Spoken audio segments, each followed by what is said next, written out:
Hello, hello. My name is Bryan Gold, and I'm the CEO and co-founder of #Paid.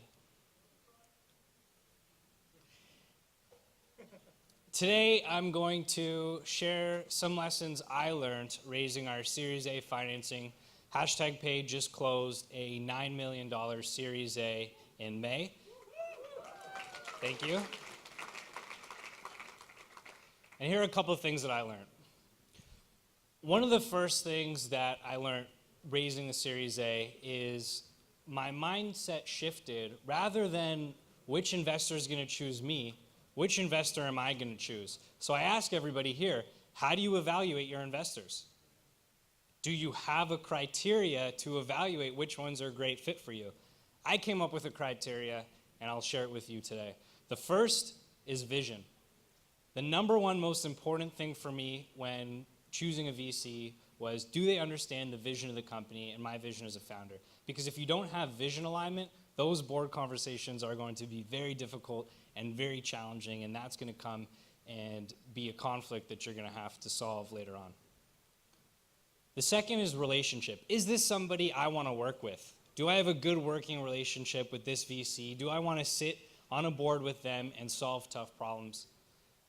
Is this somebody I'd want to learn from and work with? And the third is helpfulness. Are they going to be helpful? So if they see your vision, they really get your vision, you want to work with them, you have a great relationship, then start to think about how can they help? What do you need to accomplish to get to your next stage of financing? Does this person have a playbook they can share and walk you through it? Or do they have access to a network of people that you can hire? Do they have access to a future VC when you go and raise your next round? What are the things that are important to you? Maybe look at your management and executive team, and if maybe there's a missing gap that you can bring somebody onto the board with to help fill. So those are the three ways and the key pieces of criteria I use to evaluate investors. And then, of course, do due diligence on them. I think, so our round was led by Scale Up Ventures, and I believe I spoke to the founder of every single one of their portfolio companies, asking about what it was like working with Scale Up before I decided to go with Scale Up. So definitely do your due diligence. Second is sending your deck beforehand. I've heard so many articles that are either leaning one way, definitely don't send your deck beforehand, and the other way, which is you have to send your deck beforehand. And I liked the ability to control the narrative during that first initial meeting. And I also liked reducing the ability for VCs to say no. However, everybody always asks for the deck ahead of time. So what I did was I figured out the top 2 reasons why VCs were passing on us, and I put that into the send ahead deck. So the top 2 reasons were market size, is this market big enough, and competition. And I put that into a market overview and competitive analysis deck, and I would send it ahead of time even if they didn't ask, because it would help put me up for success. The third is, do you have a misconception about the board? I was scared of a board. I didn't want to lose control of a company, but I realized I was thinking about things the wrong way. A board is good corporate governance, and if you have people around the table that can add meaningful value to your business, you're going to be more successful. And our board currently has very productive conversations, introduces us to key hires, and helps us really think strategically about the road ahead. And so I really appreciate having a board. The third is a fundraise, a win or a means to an end, a question to ask. I definitely did not celebrate the fundraise with the team. While it was definitely an accomplishment, a fundraise is a means to an end from my point of view. And so rather than throwing a big party, what we did was we announced it and said, now we have the ingredients, but now we need to make the meal. And so a fundraise for us was a means to an end, and I've heard that analogy a couple of times. I thought I would share it with you. And lastly, how big is your vision?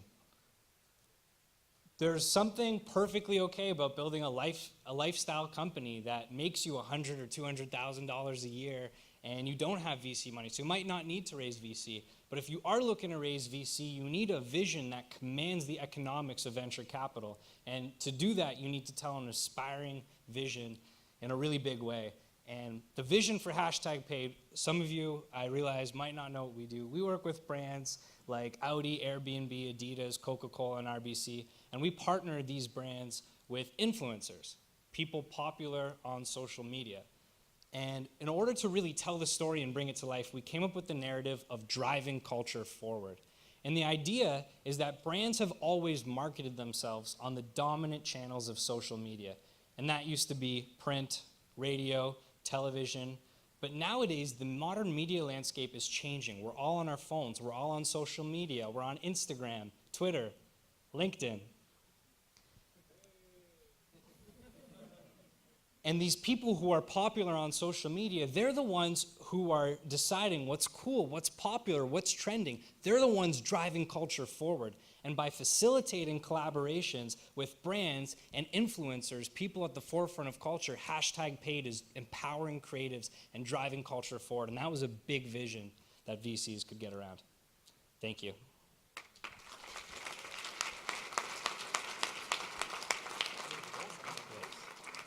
Questions, and unlike the demo, this is open to any question. So you can even ask what his business model is.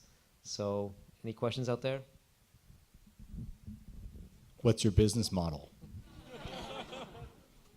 So for content creators out there, if you have more than 5,000 followers, feel free to sign up on hashtagpaid.com and set your own rates. We have a pricing algorithm that'll recommend how much you should charge, but set your own rate and keep 100% of the rate you set.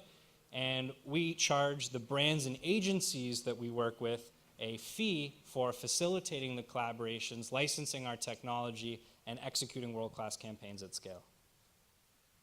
What other questions do you guys have? So you mentioned two things, partnering with those all big guys, Coca-Cola, Adidas, and also working with influencers, many of whom are also big guys. So how does a small company that's not really known yet make those connections? Great question. One of the stepping stones for us breaking out was speaking engagements such as this. Going to community meetups and networking and being part of an incubator and accelerator can help bridge those initial gaps, as well as investors and advisors. The Ryerson DMZ played a huge part in connecting us to our first major customer, which was Coca-Cola. And so definitely leverage your network. What other questions you guys have? So there's a few of us who are like, they're like high school students or like just going to university and who are doing startups right now. So as someone who's more experienced, what would you give, like what piece of advice would you give to people who are just starting out in the startup world or entrepreneurship? I think one of the biggest things that would have helped me back then is really understanding the importance of focus, making sure that you work backwards from the goal you're trying to get to. So if you're just starting a startup right now and you've got this grand vision, what is that next milestone you're trying to hit? Is it seed funding? All right, if it's seed funding, what does your revenue need to be? What does your MRR need to be? And then work backwards from that, taking a look at potentially how many leads you need in a month versus your close rate, the time to close, to calculate exactly what you need to be doing, and then be laser focused on hiring a team around executing against that goal, because that's going to get you to the next stage, and that's the most important part. You got it. What other questions you guys have? Yes, here. I'm wondering how do you want to spend that $9 million, and how much time do you have to spend it to give a return to your investors? Great question. So with the 9 million Series A, the reason we raised the money, so we were profitable and cash flow positive in 2017, and we had a grander vision of leveraging our platform to empower agencies and brands globally. So it doesn't matter where you are, you can use our software with limited services from our customer success team to be able to scale out these programs. And in order to do that, we need to invest heavily on the sales and product side. So we went into a controlled burn that gets us back to cash flow positive and break even later on next year. And it was a very calculated choice to raise and a very calculated to burn to hit that next major milestone of a certain amount of platform sales. What other questions you guys have? One more question. Thank you. What is, in your opinion, the key weakness of Twitter and what is the key weakness of LinkedIn in terms of distribution of content to the right audience? Is this a serious question, sir? I'm sorry? Just making a joke.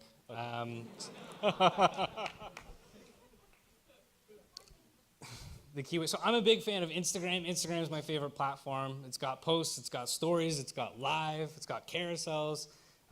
It's got almost Pinterest now with collections. I'm also a huge fan of Twitter. I really like Twitter. It's got a very specialized subset of groups. I guess the way I'll answer your question is by talking about the strengths of both rather than the weaknesses, because the weaknesses will be apparent for the lack thereof. The strengths of Twitter is following the smartest people in the world in Toronto and Silicon Valley and hearing valuable tidbits of information. I have a friend who goes on Twitter every single day, writes down his favorite tweets, and he's actually creating a book of the smartest things people said on Twitter. So I find Twitter is actually very valuable for following thought leaders in the space. Whereas LinkedIn, I find extremely valuable for prospecting.